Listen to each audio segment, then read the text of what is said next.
জীবনটাকে নতুন করে আবিষ্কার করার জন্য কখনো কখনো সব ছেড়ে ছুঁড়ে হারিয়ে যেতে হয়। একজন সেরা মানুষ অন্যদেরকে প্রেরণা যোগায়, যাতে তারা নিজেরাই কাজকে নিজের মতো করে দেখতে পারে। আমি এমন কাউকে চিনি না যে কঠোর পরিশ্রম ছাড়াই শীর্ষে উঠেছে। মানুষের মন যেদিন ক্লান্ত হয় সেদিনই তার মৃত্যু হয়।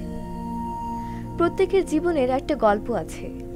অতীতে ফিরে গিয়ে গল্পের শুরুটা কখনো পরিবর্তন করা সম্ভব নয়, কিন্তু কঠোর পরিশ্রমের মাধ্যমে তুমি গল্পের শেষটা চাইলেই নতুন করে সাজিয়ে তুলতে পারো।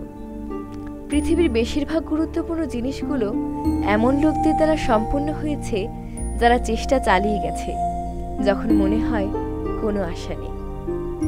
হতাশা একটা বিলাসিতা। হতাশার জায়গাটি আজ থেকে দখল করুক কাজ শেষের তৃপ্তি মাখা ক্লান্তি।